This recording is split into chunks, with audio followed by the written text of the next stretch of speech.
In the spring of 1944, Europe stood divided, a continent shrouded in darkness, gripped by the iron fist of Nazi occupation.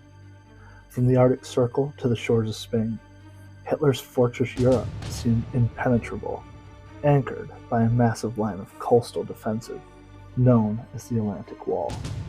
Stretching over 2,000 miles from Norway to the French border with Spain, the Atlantic Wall was a fortress of concrete and steel, pillboxes, artillery batteries, machine gun nests, all designed to repel the Allied invasion that everyone knew was coming. But across the English Channel, the Allies were preparing for the largest amphibious assault in history. The plan? Breach the wall, liberate France, and begin the final drive to Berlin. Its codename? Operation Overlord. On June 6, 1944, the tide of the war would turn. What began with paratroopers in the dead of night and thousands of ships sailing towards Normandy would ignite a battle for the soul of Europe.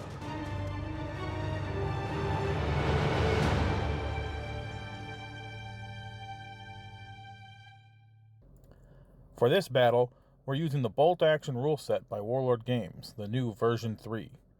The Axis player must hold the beach as long as possible, slowing the Allied assault until armored reinforcements can reach the front and push the invaders back into the sea. The Allied players must fight tooth and nail, breaking through the beachhead, past the bunkers and into the city.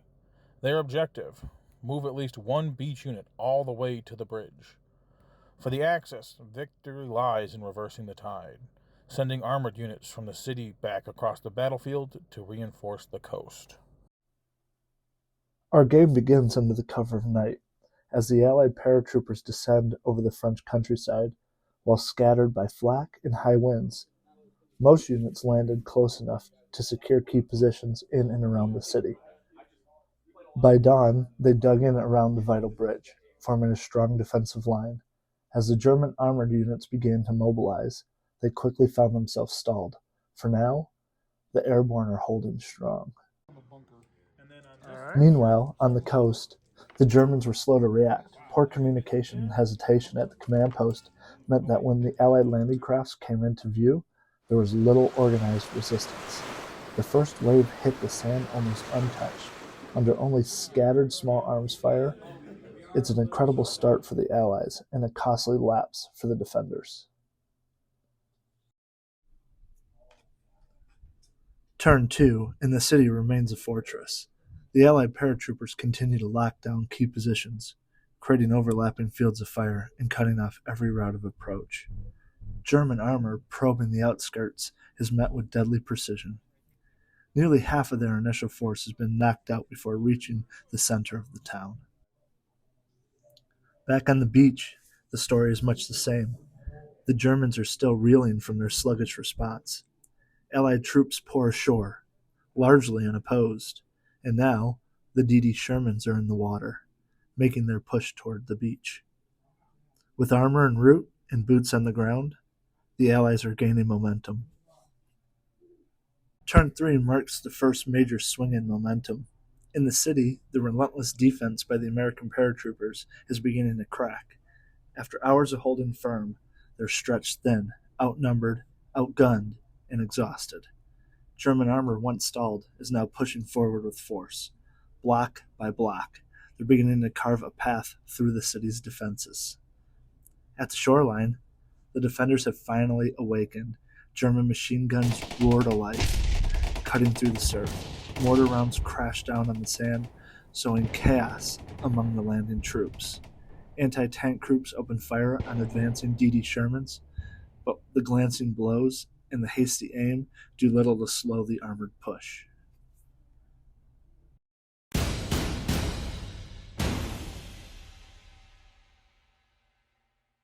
All right, so true to form, I'm running the 101st Airborne. We're in the back line. We're a couple rounds ahead of the beach just because we dropped earlier overnight. We dropped pretty realistically. We took order dice 2 feet above the board and tried to get where we could, so it's not precise, just like true Airborne would be.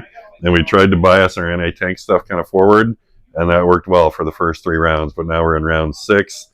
the Germans are basically penetrating our lines, and we're back to reinforcements. So we're trying to bring in more anti-tank. On the plus side, the infantry's been doing fantastic. They've been holding on forever. They're super stubborn. We've been down to one guy with multiple units. We even had one unit get pinned out with 10 pins, which is pretty hard to do, of course, with airborne. And so we're doing our best. But the Germans are getting close to the bridge. And so this next round or two is going to be real critical to see, will those tanks break through into the middle field and more toward that front line to defend the beach. Speaking of which, so we've got the 29th and Big Red 1, which were part of Dog Beach. We're starting to bunch up a bit on there, so we're starting to get a lot of our stuff into position. We're starting to bring the tanks in. We've also got more craft coming in for infantry, taking extremely light casualties, which is a good sign. But as soon as we pop over the ridge, I fear we're going to take a lot of heavy casualties. We're just starting in turn 4, but it's looking pretty good for us.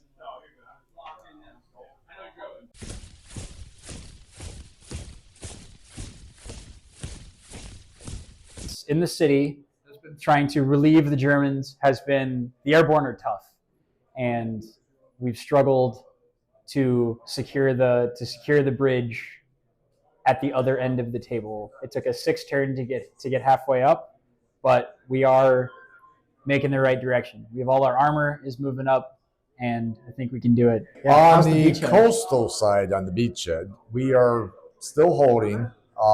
The Americans have disembarked from their landing craft and are now landing Sherman tanks. They are about to crest the peak of the beach, which we have another line in reserve that's ready to meet this threat, and hopefully we'll be able to put a road to hurt or send them back into the sea. We're doing everything we can to get you your tanks. We would like reinforcements from the rear. That is the plan. Turns 4 and 5. The battlefield is erupting on both ends. In the city, the strain on the airborne troops has reached a breaking point. After holding the line far longer than expected, their positions begin to collapse under the weight of the German armored advance.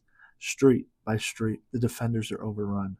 The bridge is no longer a fortress, it's now a contested prize. But just as one front begins to fall, another surges forward. On the beach, the Allies rally with crushing force. After withstanding fire and chaos, they finally break through the German frontline defenses. Machine gun nests are silenced, bunkers are cleared, the beach is no longer a trap, it's a launching point. Now the Allied forces are pouring into the trench lines and making their advance onto Table 2, pressing forward, determined to link up with whatever remains of their airborne brothers in the city. Turn 6 and 7, and the battlefield is teetering on the edge. In the city, the last remnants of the airborne have fallen back to the bridge, their final line of defense. German armor now dominates the streets, pushing forward with ruthless precision. What began as a firm hold has now become a desperate stand. Back at the beach, the Germans' anti-tank teams finally find their mark, knocking out one of the DD Shermans with a well-placed shot, but the moment is short-lived. The Allies respond with overwhelming force, launching a coordinated airstrike that devastates the remaining German frontline positions. Trenches and bunkers are reduced to smoldering ruins, clearing the path for the Allied advance onto the heart of Table 2. Turns 8 and 9, the final act of the battle. In the city, the airborne has done all they can. Bloodied and exhausted, they've fallen back across the bridge. Now their last stand against the advancing German armor. With every shot, every inch of ground contested, they fight not to win, but to delay the inevitable. The tanks keep coming, their lines shrink, and still they refuse to give ground without a fight. But on the coast, a different picture emerges. The beachhead is secure. Waves of Allied troops and equipment now flood the shoreline.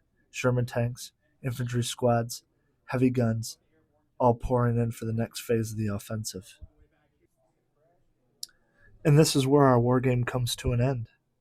The Atlantic Wall has been broken. The beaches, once heavily defended, are now in Allied hands. The German armor did what it could. They shattered the airborne lines.